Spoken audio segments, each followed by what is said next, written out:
Welcome back to my channel. ഇന്ന് നമ്മളിവിടെ സംസാരിക്കാൻ പോകുന്നത് സ്ത്രീ രോഗങ്ങളെ പറ്റി, അല്ലെങ്കിൽ നമുക്ക് PCODയും വയറിലെ കൊഴുപ്പും തമ്മിലുള്ള ബന്ധമാണ്.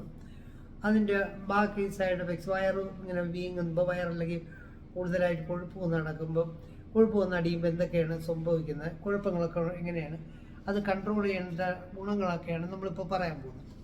അപ്പോൾ ഇതിപ്പോൾ നമ്മളൊരു സ്ത്രീ ജനനേന്ദ്രിയത്തിൻ്റെ ഒരു അല്ലെങ്കിൽ ബാക്ക് മൊത്തത്തിലുള്ളൊരു പോർഷനാണ് ഈ കാണിക്കുന്നത്. അപ്പോൾ ഇതിനകത്ത് നമ്മൾ ഇതാണ് യൂട്രസ്, ഇതാണ് യൂട്രസ്, ഇതാണ് നമ്മൾ വജൈന എന്ന് പറയുന്ന ഇതാണ് വജൈന, ഇതാണ് യൂട്രസ്.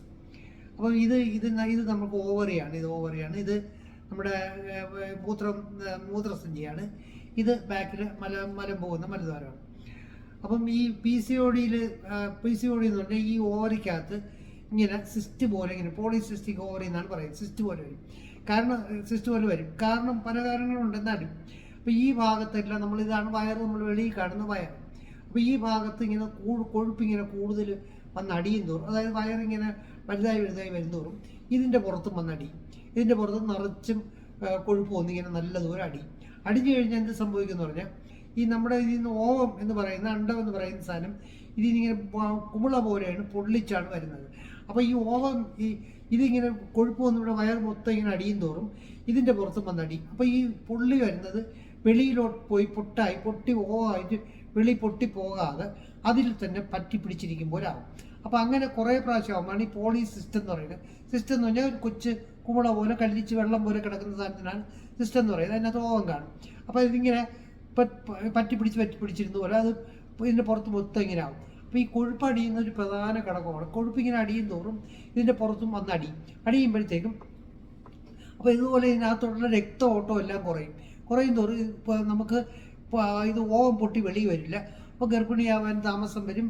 അതിനനുസരിച്ച് തന്നെ മെൻസസിൻ്റെ ഇതിന്നാണ് ഈസ്ട്രോജൻ എന്ന് പറഞ്ഞ സാധനം ഉണ്ടാക്കിയിട്ടാണ് ബ്ലഡിലൂടെ വിടുന്നത്. അതാണ് നമുക്ക് മെൻസസ് കറക്റ്റ് ആക്കുന്നതും മറ്റു കാര്യങ്ങളൊക്കെ ഉണ്ടാക്കുന്നത്, എല്ലാം റെഡിയാക്കുന്നത്. അപ്പോൾ ഇതിനകത്ത് ഈ കൊഴുപ്പടിയും തോറും ഇതിനകത്ത് ഈ ഈസ്ട്രോജൻ പുറത്തോട്ട് പോകുന്നതും കുറയുമ്പോഴത്തേക്ക് എന്ത് പറ്റുമെന്ന് പറഞ്ഞാൽ അത് ബാക്കി എല്ലാത്തിനും പ്രശ്നമാവും. നമുക്ക് ബ്രസ്റ്റ് ശരിക്കും കറക്റ്റ് വരാതിരിക്കുന്നതിനും അതുപോലെ തന്നെ മെൻസസിൻ്റെ പെയിനും എല്ലാം കംപ്ലീറ്റ് ഇറഗുലറാവും, മെൻസസും ഇറഗുലറാവും.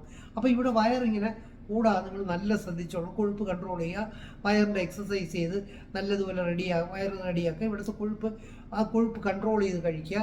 മധുരം അങ്ങനത്തെ സാധനങ്ങളെല്ലാം കൺട്രോൾ ചെയ്ത് കഴിക്കുക. മധുരം എല്ലാം കഴിക്കണം, പക്ഷെ കുറേശ്ശെ നമ്മുടെ വെയിറ്റ്, നമ്മൾ ചെയ്യുന്ന ജോലി എല്ലാം അനുസരിച്ച് വേണം കഴിക്കാൻ.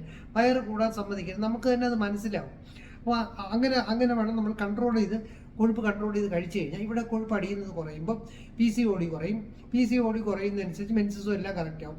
ഈ മെൻസസിൻ്റെ വയറുവേദന വരാൻ കാരണം എന്തെന്ന് പറഞ്ഞാൽ, ഇതേപോലെ നോർമലി മെൻസസ് സൈക്കിൾ ആകുമ്പോഴത്തേക്കും ഇതിനകത്ത് ഈ കാണുന്ന തൊലി ഇളകി വെളിയിൽ പോകണം. ഈ തൊലി ഇളകുന്നത് ഇവിടെ നിന്ന് തന്നെ ഇങ്ങനെ ഇളകി വന്ന് ലാസ്റ്റിൽ വന്ന് ഇതുപോലെ തന്നെ ഇത്രയും ഭാഗത്തെ തൊലി വെളിയിലങ്ങ് പോകണം. അതിന് പകരം ഇവിടെ ഇറുകിയിരുന്നിട്ട് ഈ ഭാഗം ഇറുകിയിരുന്നതിന് ശേഷം ഇവിടെ നിന്ന് ഇങ്ങോട്ട് തൊലി ഇളകാൻ നോക്കുമ്പോൾ ഇങ്ങോട്ട് പോകാതുമ്പോൾ ഇതിരുന്ന് വിങ്ങുമ്പോഴാണ് വയറുവേദന നല്ല രീതിയിൽ ഉണ്ടാകുന്നത്.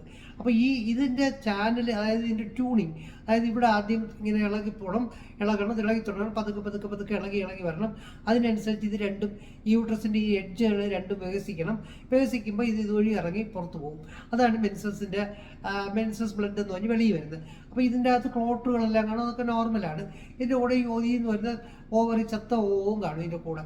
അപ്പോൾ ഇത് ഇവിടെ നിന്ന് ഇളകി തുടങ്ങും തോറും ഇവിടെ എറിയിരുന്ന ഇതിങ്ങോട്ട് പോയി രക്തം കിളകി വരുന്ന സാധനം പോകാതെ ഇവിടെ ഇരുന്ന് വിങ്ങുമ്പോൾ ഭയങ്കരമായിട്ട് പെയിൻ എടുക്കും. അപ്പോൾ ഇത് കറക്റ്റ് ചെയ്യണമെങ്കിൽ ഇതുപോലെ എക്സസൈസ് ചെയ്ത് നമുക്ക് ഈ കൊഴുപ്പെല്ലാം ഇവിടെ നിന്ന് മാറ്റിക്കഴിഞ്ഞാൽ, നല്ലതുപോലെ കുറച്ച് കഴിഞ്ഞാൽ ഇതിൻ്റെ ട്യൂണും കറക്റ്റാവും. അപ്പോൾ കറക്റ്റായിട്ട് ഇവിടെ ആദ്യം സ്പാസം ഉണ്ടാവും.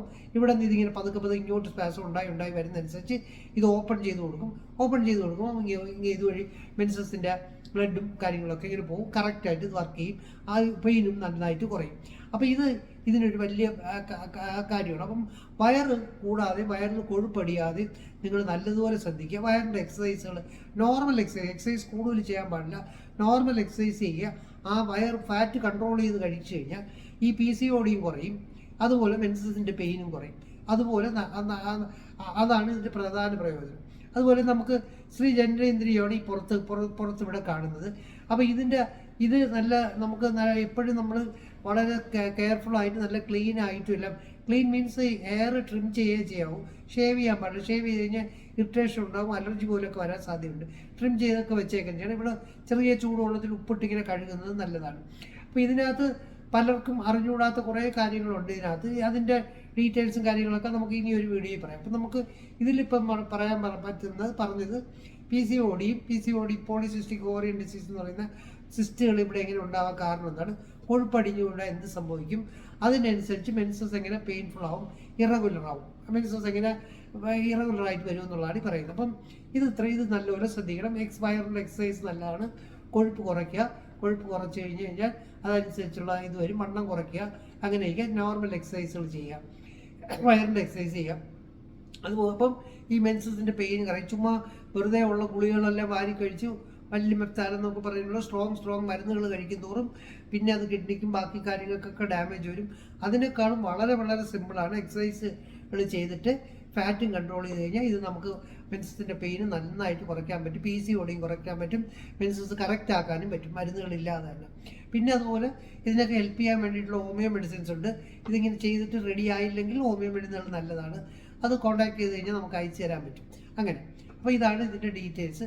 പിന്നെ അടുത്ത് നമുക്ക് പിന്നെ കുറച്ച് ഡീറ്റെയിൽസും കാര്യങ്ങളൊക്കെ ഇത് നമുക്ക് ബന്ധപ്പെടുമ്പോൾ ഉള്ള പെയിനുണ്ട്, അതിൻ്റെ ഡീറ്റെയിൽസും കാര്യങ്ങളൊക്കെ നമുക്ക് ഇനി ഒരു വീഡിയോയിൽ പറയാം.